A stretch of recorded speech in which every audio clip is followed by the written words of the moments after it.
इस वीडियो में हम लोग इन्वेस्टमेंट बैंकर के बारे में बात करने वाले हैं। ये एक ऐसा जॉब है, इस जॉब में सैलरी हाई होती है, एकदम हाई होती है सैलरी। लाखों रुपए तक आपकी सैलरी जाती है। आपका जो ईयरली पैकेज रहेगा वो करोड़ तक भी जाता है।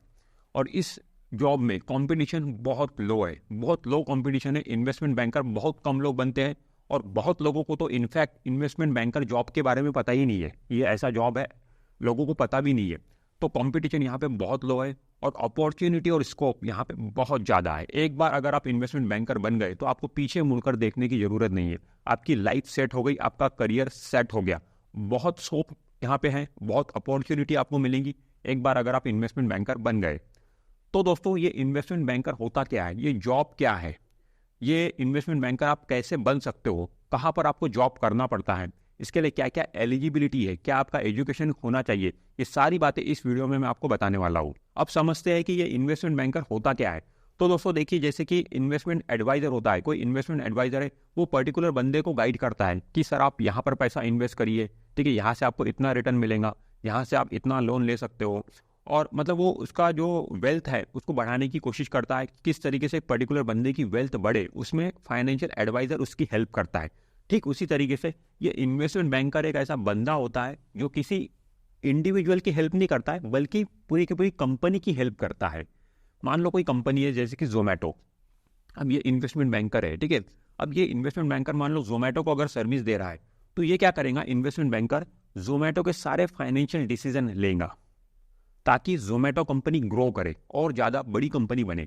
तो इन्वेस्टमेंट बैंकर इन्वेस्टमेंट से रिलेटेड सारे डिसीजन जोमेटो के लिए लेगा कि जोमेटो ने कहाँ पर अपने पैसों को इन्वेस्ट करना चाहिए ताकि ज़्यादा से ज़्यादा रिटर्न उसे मिले।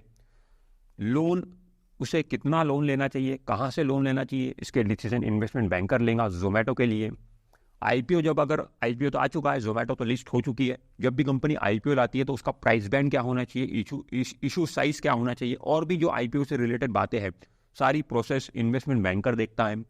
मर्जर, आगे जाके कंपनी का मर्जर होता है, मतलब दो कंपनी आपस में मिलती है तो वो जो डील रहेंगी वो इन्वेस्टमेंट बैंकर देखेगा। डीमर्जर, मतलब ये जोमेटो का जो बिजनेस है, अगर जोमेटो आगे जाके अपने बिजनेस को अलग करती है, मतलब एक बिजनेस का पार्ट अलग और दूसरे बिजनेस का पार्ट अलग, तो कंपनी को अगर डिवाइड करती है तो वो भी पार्ट इन्वेस्टमेंट बैंकर देखेगा। एक्विजिशन की डील अगर आगे जाके होती है, मतलब जोमेटो कंपनी किसी और कंपनी को खरीदती है, तो वो भी डील इन्वेस्टमेंट बैंकर देखेगा। कहने का मतलब, जो भी इन्वेस्टमेंट से रिलेटेड डिसीजन है, जो भी फाइनेंशियल डिसीजन है उस पर्टिकुलर कंपनी के, वो इन्वेस्टमेंट बैंकर लेता है। तो ये कंपनी पूरी पूरी कंपनी को सर्विस देता है। तो इस तरीके का जॉब होता है इन्वेस्टमेंट बैंकर का। अब बात करते हैं इन्वेस्टमेंट बैंकर की सैलरी के बारे में। इन्वेस्टमेंट बैंकर को कितनी सैलरी मिल सकती है, तो दोस्तों मैं यहाँ पे एवरेज सैलरी आपको बता रहा हूँ। और in India, average salary in India, ये इन्वेस्टमेंट बैंकर अगर इंडिया में जॉब कर रहा है तो कितनी सैलरी पा सकता है। तो दोस्तों देखिए, अगर वो एंट्री लेवल का जॉब है, मतलब एक फ्रेशर है, investment banker as a investment banker वो लगा है, तो उसको शुरुआत से ही 5 से 12 लाख रुपए का पर एनम का पैकेज उसका हो सकता है। फिर कुछ साल गुजारने के बाद, थोड़ा एक्सपीरियंस लेने के बाद, वो अगर मिड लेवल का इन्वेस्टमेंट बैंकर बन जाता है तो उसकी जो सैलरी रहेंगी वो 25 से 35 लाख रुपए पर एनम का उसका पैकेज रहेगा। और प्लस उसको साथ में बोनस भी मिलेगा, जो कि 10 से 20 लाख रुपए के बीच उसका बोनस हो सकता है। बोनस बोल लो इसको, या फिर कमीशन बोल लो, इंसेंटिव्स बोल लो। तो इस तरीके से मतलब सैलरी के अलावा भी वो पैसा कमाएगा यहाँ पर। और जो सीनियर लेवल का इन्वेस्टमेंट बैंकर रहेगा, मतलब काफ़ी एक्सपीरियंस इन्वेस्टमेंट बैंकर कोई है, तो उसका जो पैकेज रहेगा ईयरली वो करोड़ के पार कर जाएगा। 1 करोड़ के ऊपर उसका पैकेज रहेगा और प्लस बोनस भी उसको मिलेगा। अब आप यही उसको 10 से 20 लाख रुपए, मिड लेवल इन्वेस्टमेंट बैंकर को ही 10 से 20 लाख रुपए का बोनस मिल जाता है। तो सोचिए कि जो सीनियर लेवल का इन्वेस्टमेंट बैंकर रहेगा उसको कितना बोनस मिलेगा।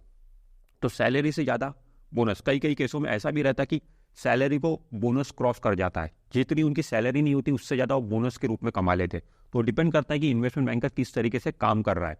तो ये जो मैंने सैलरी आपको बता रहा हूँ स्ट्रक्चर, ये मैं बता रहा हूँ आपको इन इंडिया, ठीक है। इन इंडिया में अगर इन्वेस्टमेंट बैंकर काम कर रहा है तो ये सैलरी, अगर वो एब्रॉड में जाके काम करता है इन्वेस्टमेंट बैंकर, जैसे कि इन्वेस्टमेंट बैंकर जो रहेगा उसको अपॉर्चुनिटी मिलती है कि वो एब्रॉड में जाकर भी काम करे, फॉरेन में जाकर भी काम करे, और अगर फॉरेन में जाकर काम करता है तो ये सैलरी इससे कई गुना ज़्यादा रहेंगी, ठीक है। तो ये इंडिया की सैलरी है। अब बात करते हैं प्रोसेस क्या रहेंगी इन्वेस्टमेंट बैंकर बनने के लिए, कौन कौन से कोर्सेस आपको करना पड़ेगा। तो दोस्तों अगर आपको इन्वेस्टमेंट बैंकर बनना है तो ये प्रोसेस रहेंगी। सबसे पहले आप अपना 12th पास करिए, और कोशिश करिए आपका 12th जो होना चाहिए वो कॉमर्स में हो तो ज़्यादा बेहतर रहेगा। अगर आपने पहले से डिसाइड करके रखा है, जब आप 9th में हो 10th में हो, पहले से आपने डिसाइड करके रखा है, तो कोशिश ये करिए कि 11th 12th आप कॉमर्स में करिए, क्योंकि आगे जाके जो आपको पढ़ाई करना है वो कॉमर्स, फाइनेंस और मैथ्स की पढ़ाई करना है, तो ये फील्ड ही उसकी है। तो कॉमर्स से आप आओगे 12th करके तो थोड़ी हेल्प आपकी हो जाएंगी, बट जरूरी नहीं है कि आप कॉमर्स से ही आओ, आप आर्ट्स से भी आ सकते हो, आप साइंस लेकर भी आ सकते हो। बट कॉमर्स बैकग्राउंड से आप आते हो तो आगे जाके आप ऑलरेडी कॉमर्स बैकग्राउंड से मतलब फैमिलियर रहोगे तो आपके लिए आसान रहेगा, क्योंकि आगे आपको उसी तरीके की पढ़ाई करना है। 12th पास करने के बाद आप बीकॉम कर सकते हो या फिर बीबीए कर सकते हो। उसके बाद ये बैचलर डिग्री लेने के बाद आप मास्टर डिग्री भी आपको लेना है, मास्टर डिग्री में आप एमकॉम कर सकते हो या फिर एमबीए इन फाइनेंस कर सकते हो। अगर आपको मास्टर डिग्री नहीं लेना है, मतलब एमकॉम और एमबीए अगर नहीं करना है, तो आप सीए पे करिए, सीए पे कर सकते हो। सीए पे मतलब चार्टर्ड फाइनेंशियल एनालिस्ट, ये वाला कोर्स आप कर सकते हो। या तो फिर सीए पे अगर नहीं करना है तो सीए करिए, चार्टर्ड अकाउंटेंट आप बन सकते हो, चार्टर्ड अकाउंटेंट का आप कोर्स करिए। ये सारे कोर्सेज करने के बाद दोस्तों आप इंटर्नशिप कर सकते हो। अब जरूरी नहीं है कि इंटर्नशिप या सारे कोर्सेज करने के बाद ही आप करो, इंटर्नशिप पहले ही आप कर सकते हो। मतलब इंटर्नशिप तो आप इधर बीकॉम कंप्लीट होने के बाद ही इंटर्नशिप आप स्टार्ट कर सकते हो। इंटर्नशिप आपको करना है किसी इन्वेस्टमेंट बैंक में जाके, आपको इंटर्नशिप आप कर सकते हो। अब ये इन्वेस्टमेंट बैंक क्या होते हैं ये आगे मैं आपको बताता हूँ। या फिर किसी ब्रोकरेज फर्म में भी आप इंटर्नशिप कर सकते हो, जूनियर लेवल के पोजीशन पे, जो भी एंट्री लेवल की जॉब रहेंगे उस तरीके से आप वहाँ पे एंट्री लीजिए, इंटर्नशिप करिए, ठीक है। तो इस तरीके की पूरी पढ़ाई आपको करना पड़ेगा अगर आपको इन्वेस्टमेंट बैंकर बनना है। अब जरूरी नहीं है कि कुछ लोग क्या है कि इधर ही आके लटक जाते हैं, मान लो जरूरी नहीं है कि हर कोई इतना पूरा कोर्स कंप्लीट कर पाएगा ना। कुछ लोग बीकॉम पास कर लेते हैं फिर एमकॉम क्लियर नहीं कर पाते, ठीक है, एमबीए में लटक जाते हैं, या सीए करने में कई लोगों को तो कई कई साल लग जाते हैं, वहाँ पर ही बीच में लटक जाते हैं। तो अगर आप बीच में भी लटकते हो तो आपके लिए और भी जॉब ऑप्शन ओपन होते हैं। मैं आपको अभी आगे बताऊंगा कि कौन कौन से जॉब आप और कर सकते हो। जरूरी नहीं है कि आप इन्वेस्टमेंट बैंकर मतलब आप नहीं बन पाए, ये सारे कोर्सेज आप पूरे कंप्लीट नहीं कर पाए तो फिर आपके पास में कोई ऑप्शन नहीं रहेगा, ऐसा नहीं है। अगर आप बीच में भी कहीं लटकते हो तो कुछ ऑप्शंस आपके पास में रहते हैं। बट इन्वेस्टमेंट बैंकर के लिए जितनी चीज़ें चाहिए वो ये है, ये आपको हासिल करना पड़ेगा। तो अगर आपको अच्छा इन्वेस्टमेंट बैंकर बनना है तो ये कुछ स्किल्स है जो आपके अंदर में होनी चाहिए। पहली है कम्युनिकेशन स्किल, आपकी कम्युनिकेशन स्किल अच्छी होनी चाहिए। मतलब सामने वाले से जब आप कोऑर्डिनेट कर रहे हो तो इफेक्टिव कोऑर्डिनेट आपका होना चाहिए, ठीक है। अब बोल सकते हैं कि इंग्लिश भी यहाँ पर जरूरी है, ठीक है, इंग्लिश आपको आनी चाहिए, बेसिक तो आनी ही चाहिए, ठीक है, बहुत ज़्यादा एक्सपर्ट नहीं भी हो बट एक नॉर्मल इंग्लिश तो आपको आनी ही चाहिए। उसके बाद में मैनेजमेंट स्किल आपके अंदर में अच्छी होनी चाहिए, मतलब लीडरशिप क्वालिटी, ठीक है, आप एक टीम लीड कर सको, ऐसी मैनेजमेंट स्किल आपके अंदर में होनी चाहिए। न्यू लर्निंग क्वालिटीज़, हर वक्त नया कुछ सीखने की क्वालिटीज़ आपके अंदर में होनी चाहिए। बिजनेस और फाइनेंस का अच्छा नॉलेज आपको होना चाहिए। मैथमेटिक्स आपका अच्छा होना चाहिए, क्योंकि इन्वेस्टमेंट बैंकर जो है इसमें मैथ्स का बहुत रोल है, ठीक है। आपका मैथमेटिक्स अच्छा अगर है तो कहीं ना कहीं आपको आगे जाके हेल्प होगी। तो मैथ्स आप जरूर यहाँ पे अपना अच्छा रखिए, मैथमेटिक्स आपका अच्छा होना चाहिए। वैसे जब आप इन्वेस्टमेंट बैंकर का कोर्स करोगे, मतलब स्टेप बाय स्टेप कोर्सेज जो मैंने आपको बताया 12th से लेके इन्वेस्टमेंट बैंकर बनने तक, तो जब आप ये कोर्स करोगे तो उसमें ये सारी स्किल आपको वैसे भी सीखने को मिलेंगी, ठीक है। बट खुद से भी आप मेहनत करिए इन स्किल को डेवलप करने के लिए, तो आगे जाके आप अच्छा इन्वेस्टमेंट बैंकर बन सकते हो। अब इन्वेस्टमेंट बैंकर को हायर कौन सी कंपनी करती है, तो दोस्तों ये कुछ ग्लोबल लेवल इन्वेस्टमेंट बैंक्स है, ठीक है, इनके नाम भी आपने सुने होंगे। तो ये कंपनी इन्वेस्टमेंट बैंकर को हायर करती है। यहाँ पे इन्वेस्टमेंट बैंक ये है और इनके अंदर में इन्वेस्टमेंट बैंकर होते हैं जो कि कंपनी को सर्विस देते हैं। तो जैसे कि मॉर्गन स्टैनली का नाम आपने सुना होगा, ये सब जो है ग्लोबल लेवल के इन्वेस्टमेंट बैंक है, मॉर्गन स्टैनली। उसके बाद गोल्डमैन सैच, ठीक है, JP Morgan, city bank, bank of America, ये सब इन्वेस्टमेंट बैंक है ग्लोबल लेवल के। यहाँ पर इन्वेस्टमेंट बैंकर को ये कंपनी हायर करती है, यहाँ पर आप जॉब कर सकते हो। इसके अलावा कई सारी प्राइवेट कंपनीज भी इन्वेस्टमेंट बैंकर को हायर करती है, जैसे कि आप कैपिटल फर्म में काम कर सकते हो, आप हेज फंड में काम कर सकते हो, आप इक्विटी फर्म में काम कर सकते हो, या फिर अदर फाइनेंशियल कंपनी में भी आप काम कर सकते हो। तो अपॉर्चुनिटीज बहुत है, स्कोप बहुत है। अगर आप इन्वेस्टमेंट बैंकर बन गए तो आप खाली तो नहीं बैठने वाले हैं, बहुत पैसा ही कमाने वाले हो और अच्छा खासा पैसा कमाने वाले हो। अब एक इन्वेस्टमेंट बैंकर के पास में देखिए कितने सारे ऑप्शन है जॉब करने के लिए। वो इन्वेस्टमेंट एनालिसिस कर सकता है, वो सिक्योरिटी एनालिसिस में जा सकता है, स्टॉक एनालिसिस कर सकता है, रिस्क एनालिसिस का वो काम कर सकता है, एडमिनिस्ट्रेटिव ऑफिसर वो बन सकता है, मार्केटिंग मैनेजर बन सकता है, सेल्स मैनेजर बन सकता है, इंश्योरेंस मैनेजर बन सकता है, डेवलपमेंट ऑफिसर बन सकता है, असिस्टेंट मैनेजर बन सकता है। इसके अलावा वो अकाउंटेंट का भी काम कर सकता है, और भी कई जॉब है जहाँ पर इन्वेस्टमेंट बैंकर काम कर सकता है। तो जरूरी नहीं है कि आप इन्वेस्टमेंट बैंकर का ही काम करो, आप ये यहाँ पर भी जा सकते हो, यहाँ पर भी अपना करियर बना सकते हो।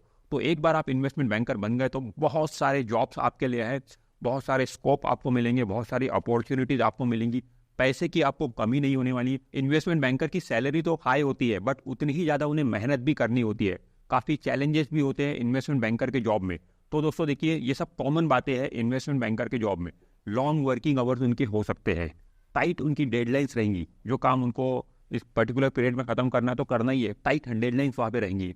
हाई प्रेशर्स, अब डेडलाइंस हैं तो हाई प्रेशर भी रहने वाला है। Multiple meetings in a day, एक ही दिन में कई सारी मीटिंग्स उन्हें अटेंड करना पड़ता है। एक्सटेंसिव ट्रैवल, बहुत ज़्यादा उन्हें ट्रैवलिंग भी करनी पड़ सकती है। तो ये बिल्कुल कॉमन है एक इन्वेस्टमेंट बैंकर के जॉब में। एक अगर स्मॉल एरर, एक माइनर एरर भी अगर इन्वेस्टमेंट बैंकर से होता है तो अपने बॉस की उसे काफ़ी डांट सुननी पड़ती है, क्योंकि ये जॉब ही कुछ इस तरीके का है। यहाँ पे बिल्कुल बिल्कुल क्या बोलेंगे कि रिलायबल आदमी चाहिए, बिल्कुल परफेक्ट काम होना चाहिए। यहाँ पे एरर की गुंजाइश बहुत कम होती है, तो काफ़ी रिस्पॉन्सिबल जॉब होता है एक इन्वेस्टमेंट बैंकर का। तो सैलरी तो उसे बहुत बढ़िया मिलती है, बट ये सारी चीज़ों का भी उसे ध्यान रखना पड़ता है। तो जिन लोगों को सिटिंग जॉब करके हाई सैलरी कमाना है, उनके लिए इन्वेस्टमेंट बैंकर का जॉब द बेस्ट है। सिटिंग जॉब होता है, इसमें आपको कोई सेल्स एंड मार्केटिंग नहीं करना पड़ता है। सिटिंग जॉब रहेगा और आपकी सैलरी भी हाई रहेगी, बट कुछ रिस्पॉन्सिबिलिटी है।